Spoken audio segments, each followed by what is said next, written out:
Welcome to exam Times Bangla. আজকের class দেখে তোমরা বুঝতেই পারছো বর্তমান যে প্রাইমারি রিক্রুটমেন্ট নোটিশ প্রকাশিত হয়েছে 2025, আর সেই রিক্রুটমেন্ট প্রক্রিয়ায় ইন্টারভিউয়ের জন্য রয়েছে 5 নাম্বার। আর 5 নাম্বার ইন্টারভিউয়ে এমন কিছু জটিল বা এমন কিছু বিতর্কমূলক প্রশ্ন বা এমন কিছু প্রশ্ন যেগুলো তোমার অজানা সেরকম প্রশ্ন করতেই পারে। সেক্ষেত্রে কিভাবে সেই সব প্রশ্নের উত্তর দেবে সেগুলো নিয়েই আজকে আলোচনা। প্রথমেই দেখো একটা প্রশ্ন, বর্তমানে কিশোর কিশোরীরা মোবাইলের গেম খেলায় আসক্ত হয়ে পড়ছে। আপনি জানতে পারলেন আপনার এক শিক্ষার্থী সেও মোবাইল গেম খেলায় আসক্ত হয়ে পড়েছে, তাহলে আপনি কি ভূমিকা পালন করবেন? এই রকম যদি প্রশ্ন করে সেক্ষেত্রে প্রশ্নের কি উত্তর হতে পারে? উত্তরে দেখো, প্রথমে ছাত্রটিকে অতিরিক্ত গেম খেলার যে শারীরিক মানসিক ক্ষতিকারক প্রভাবগুলি সম্পর্কে বোঝানোর চেষ্টা করব। তারপর আমি তাকে পড়াশোনায় মনোযোগী হতে উৎসাহিত করব। পাশাপাশি আমি তাকে বিকল্প ইতিবাচক কাজে যেমন খেলাধুলা, সৃজনশীল কাজে যুক্ত হতে উৎসাহিত করব। তার অভিভাবকের সঙ্গে যোগাযোগ করে একসাথে সমাধানের পথ খুঁজব। এরকম যদি করার পরেও না হয় সেক্ষেত্রে অভিভাবকের সঙ্গে কথা বলে সমাধান সূত্র খুঁজে বার করার চেষ্টা করব।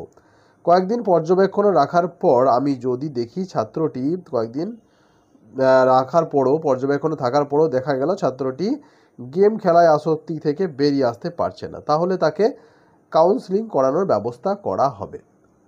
কেমন? এই হচ্ছে এই প্রশ্নের একেবারেই অ্যাপ্রোপ্রিয়েট এবং সংক্ষিপ্ত উত্তর।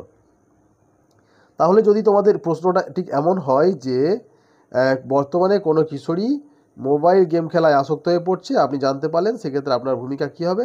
সেক্ষেত্রে তোমাদের উত্তর এইভাবেই ম্যানেজ করতে হবে, অর্থাৎ এইভাবে একেবারেই অ্যাপ্রোপ্রিয়েট অ্যান্সার দিতে হবে, কোনো রকম বিতর্ক না জড়িয়ে এইভাবে অ্যান্সার করতে হবে।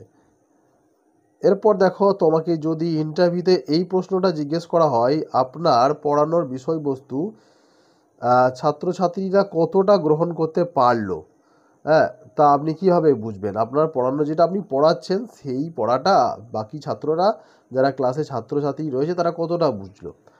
সেক্ষেত্রে এইভাবে উত্তর দেওয়া যেতে পারে, আমি নির্দিষ্ট পাঠের বিষয়বস্তু ছাত্রদের ভালো করে বুঝিয়ে দেওয়ার পরে যদি ছাত্রছাত্রীরা অর্থবহ ও বুদ্ধিদীপ্ত প্রশ্ন জিজ্ঞেস করে, তাহলে সেদিনের পাঠ কতটা গ্রহণে সক্ষম হয়েছে তা যাচাই করা সম্ভব।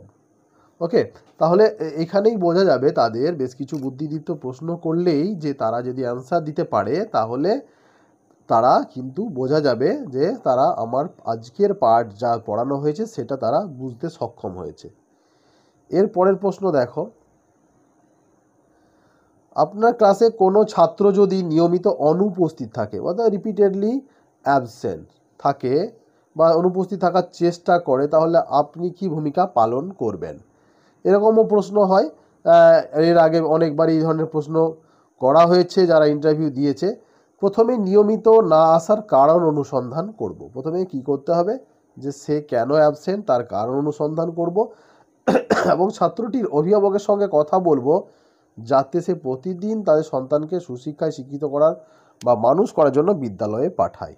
অর্থাৎ কারণ অনুসন্ধান করে সেই কারণটি জানার পর অভিভাবকের সঙ্গে কথা বলবো। কারণ যদি সেইটা ব্যক্তিগত কারণ বা পারিবারিক কারণ হয় তাহলে তো অভিভাবকের সঙ্গে কথা বলতেই হয়, অথবা যদি সেটা সেই সমস্যা যদি স্কুলের হয় তাহলে স্কুলের ম্যানেজিং কমিটি অথবা স্কুলের হেডমাস্টার মশাইয়ের সঙ্গে কথা বলে সেই সমাধান সূত্র বার করব। এই হচ্ছে সঠিক উত্তর। অথবা তুমি এইভাবে উত্তর দিতে পারো যে যদি কোনো ছাত্র নিয়মিত অনুপস্থিত থাকার চেষ্টা করে, আমি প্রথমে তার অনুপস্থিতির কারণ জানার চেষ্টা করব এবং তাকে ভালোভাবে বুঝিয়ে স্কুল আসার গুরুত্ব বোঝাবো। প্রয়োজনে তার অভিভাবকের সঙ্গে যোগাযোগ করে সমাধানের পথ খুঁজব। ওকে, তাহলে অভিভাবকের সঙ্গে কথা বলতে হবে যদি পারিবারিক সমস্যা হয়, এবং সেভাবে অভিভাবকের সঙ্গে কথা বলে তার সমাধান করা হতে পারে। আমি তাকে শ্রেণীতে আরও আগ্রহী করে তুলব, এমনভাবে তার পাঠদান বা তার যে সমস্যা গুলো রয়েছে সেই সমস্যা যাতে আর ক্লাসে না হয় এবং ক্লাসটাকে আরও বেশি মনোগ্রাহী করে তুলব যাতে সে নিয়মিত স্কুলে আসতে উৎসাহ বোধ করে বা উৎসাহ পায়। এইভাবেও তুমি এই প্রশ্নের উত্তর দিতে পারো। চলো, এর পরের যে প্রশ্ন সেটা আরও একটা ভালো প্রশ্ন, যে শ্রেণীতে তুমি নতুন বিষয়ে পাঠদানের সময় হ্যাঁ, শ্রেণীতে যখন নতুন কোনো বিষয় পাঠদান করছো সেক্ষেত্রে আপনি কি ভূমিকা পালন করবেন? উত্তরে এটা বলা যেতে পারে যে নতুন বিষয়ে সূচনা করার সময় অবশ্যই মনে রাখবো যে ছাত্রটি সম্পূর্ণভাবে অজ্ঞাত, অর্থাৎ যে বিষয়টা পড়ানো হচ্ছে সেইটা বিষয় সম্বন্ধে ছাত্ররা একেবারেই অজ্ঞাত, অর্থাৎ সবসময় জানা থেকে অজানাতে যেতে হয়, সেইভাবেই পড়াতে হয়, একেবারে অজানা থেকে নয়।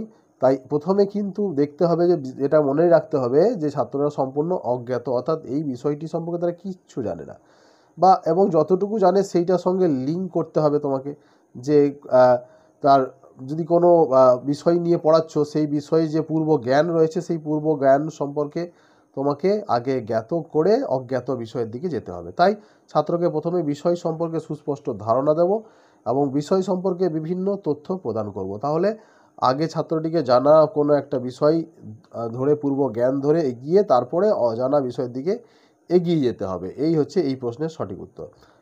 আপনি কিভাবে শ্রেণীর সকল ছাত্রছাত্রীদের কাছে নিজেকে গ্রহণযোগ্য করে তুলবেন? অনেক সময় হয় না, শিক্ষক বেশ কিছু ছাত্রছাত্রীর কাছে গ্রহণযোগ্য হয়, কিন্তু আবার অনেক একাধিক ছাত্রছাত্রী যারা শিক্ষককে সেইভাবে গ্রহণযোগ্য মনে করে না, বা তাদের সঙ্গে সেইভাবে টাচে থাকতে পারেন না সেই শিক্ষক, বা লিঙ্ক থাকে না। সেই ক্ষেত্রে গ্রহণযোগ্য কীভাবে করতে হয়? আমার ব্যক্তিত্বের মাধ্যমে, অর্থাৎ পার্সোনালিটি এমন হবে যে ছাত্রছাত্রীর মধ্যে সুসম্পর্ক গড়ে তুলবে। আমার ব্যক্তিত্বের মাধ্যমে প্রত্যেক ছাত্রছাত্রীর সাথে সুসম্পর্ক তৈরি করব এবং ছাত্রছাত্রীদের সমস্যার সমাধান করব। আমি তাদের বন্ধু, দার্শনিক এবং পরিচালক হিসাবে তাদের আস্থা অর্জন করব। একজন শিক্ষক তাদের বন্ধু, as a teacher, as a philosopher, as a friend, হ্যাঁ, as a guider and task master হিসাবে তাদের আস্থা অর্জন করতে হবে। এইভাবে প্রত্যেক ছাত্রছাত্রীর কাছে গ্রহণযোগ্য হয়ে উঠব। এইভাবে এই প্রশ্নের উত্তর দেওয়া যেতে পারে। আবার যদি প্রশ্নটা এরকম হয় যে ইন্টারভিউ সময় কী কী বিষয় মাথায় রাখবেন, সেই বিষয়টা নিয়ে আমরা পরে আলোচনা করব এই টপিকটা। এখন আমরা চলে যাই পরের প্রশ্নগুলিতে।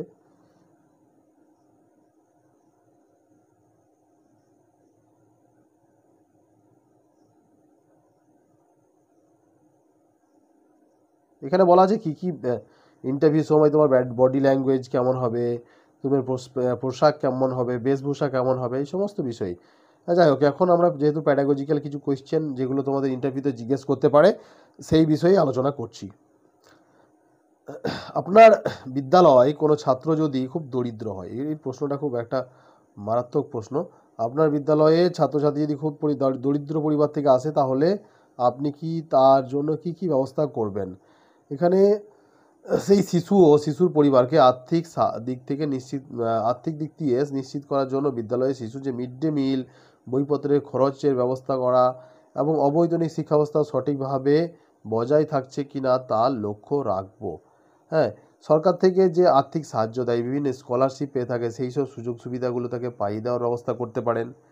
বা মিড ডে মিলে তো শিশুর ব্যবস্থা আছে, বইপত্রের খরচও ক্লাস 8 পর্যন্ত বইপত্র দেওয়া হয় বিনামূল্যে, অর্থাৎ সেই দিকটাও তাদের অভিভাবকদের সুনিশ্চিত করতে হবে। এবং শিক্ষা ব্যবস্থা যেহেতু অবৈতনিক, কোনো বেতনও লাগছে না, তাই সম্পূর্ণ বিনামূল্যে এই যে প্রারম্ভিক শিক্ষা সম্পূর্ণ করতে পারবে এই বিষয়টি অভিভাবককে কিন্তু বোঝাতে হবে। হ্যাঁ, সেইভাবেই কিন্তু উত্তরটা দিতে হবে এই প্রশ্নের ক্ষেত্রে। কেমন? এর পরের প্রশ্ন, আপনি লক্ষ্য করলেন আপনার ক্লাসে কোনো এক ছাত্র শিশু শ্রমের সাথে যুক্ত, তার জন্য সে সঠিক মতো পড়াশুনো করতে পারে না, আপনি কি ব্যবস্থা গ্রহণ করবেন? শিশু শ্রমিক অর্থাৎ চাইল্ড লেবার। অনেক সময় হয় যে বাচ্চারা ইটভাটায় কাজ করে, চায়ের দোকানে কাজ করে, তাদের পড়া ক্লাস 8 অবধি যে প্রারম্ভিক শিক্ষা, এলিমেন্টারি এডুকেশন কমপ্লিট না করে অনেক সময় তারা কিন্তু বিভিন্ন রকম শিশু শ্রমের কাজের সঙ্গে যুক্ত হয়ে যায় এবং ড্রপ আউট সংখ্যা তখন বেড়ে যায়। এক্ষেত্রে উত্তর হবে, আমার ছাত্র যদি শিশু শ্রমের সঙ্গে যুক্ত থাকে তাহলে আমি প্রথমে সেই ছাত্রের অভিভাবকের সঙ্গে কথা বলবো এবং শিশু শ্রমের খারাপ দিকগুলো তাকে তুলে ধরবো। যদি প্রয়োজন হয় প্রধান শিক্ষকের সঙ্গে কথা বলবো এবং প্রধান শিক্ষকের সঙ্গে কথা বলে ছাত্রটির যদি ফি মুকুব করা বা স্কুলের কোনো ফান্ডিং থেকে যদি তার আর্থিক যদি কোনো খরচের প্রয়োজন হয় সেই ক্ষেত্রে সেই ব্যবস্থা করব, বা ছাত্রটির স্কুল ফি মকুব করব। এই ধরনের অ্যান্সার দেওয়া যেতে পারে। যদিও স্কুল ফিজ কিছু নেই এখন বর্তমানে, তাই এই ধরনের প্রশ্ন শিশু শ্রমের খারাপ দিকগুলো এবং শিক্ষার যে গুরুত্ব সেটা তার অভিভাবককে বোঝাতে হবে, এবং একজন শিশু যে দেশের নাগরিক এবং ভবিষ্যৎ নাগরিক এবং ভবিষ্যৎ দেশের, সেটাও ভালোভাবে তার অভিভাবককে বোঝাতে হবে। তাহলেই আশা করি সে বুঝবেন। অথবা এই প্রশ্নের উত্তর যদি আরেকভাবেও দেওয়া যায়, আমার কোনো ছাত্র যদি শিশু শ্রমের সঙ্গে যুক্ত হয়, তাহলে আমি প্রথমে সেই ছাত্রের অভিভাবকের সঙ্গে কথা বলবো, শিশু শ্রম আইনত দণ্ডনীয় অপরাধ এবং খারাপ দিকগুলি তুলে ধরবো। যদি প্রয়োজন হয় শিক্ষক শিক্ষিকারা মিলে চাঁদা তুলে প্রতি মাসে ছাত্রের পড়াশোনার জন্য কিছু আর্থিক সাহায্যের ব্যবস্থাও করব। যদিও এই প্রশ্নের উত্তরটা বিতর্কিত হলেও এই প্রশ্নের এই অবধি কিন্তু উত্তরটা খুব ভালো দেওয়া যেতে পারে, যে ভালো দিক খারাপ দিক আইনের দিকগুলো তুলে ধরা হবে, এবং অভিভাবককে এটাও আশ্বস্ত করা হবে যে পড়াশুনো করতে আর্থিক যদি কোনো সমস্যা হয় সেক্ষেত্রে আমরা তো রয়েছি পাশে, কোনো অসুবিধা হবে না, এবং সরকারের বিভিন্ন প্রকল্প বা সুবিধা রয়েছে, স্কলারশিপ রয়েছে, যার সাহায্যে আপনার আর শিশু বা আপনার আর ছানাকে আমরা কোনো অসুবিধায় পড়তে হবে না, বরং শিশু শ্রম অনেক বেশি ক্ষতিকারক এবং শিশুর ভবিষ্যৎ তাদের নষ্ট হয়। কেমন?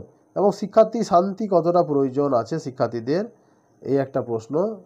বা ছাত্রছাত্রী প্রশ্ন না করে আপনি কি তাদের দৈহিক শাস্তি দেবেন, বা কোনো ছাত্রছাত্রী প্রশ্ন না করে যদি, তাহলে কি শাস্তি দেবেন, বা এই ধরনের একটা যদি বিতর্কিত প্রশ্ন। হ্যাঁ স্যার, যদি কোনোভাবে দৈহিক ও মানসিক শাস্তি দেওয়া যাবে না, এটা মাথায় রাখতে হবে। কোনো শিক্ষার্থীকে দৈহিক বা মানসিকভাবে শারীরিকভাবে কোনোভাবেই শাস্তি দেওয়া যাবে না, কারণ শাস্তি একটি নেতিবাচক অর্থাৎ নেগেটিভ ইম্প্যাক্ট পড়ে ছাত্রছাত্রীদের মধ্যে।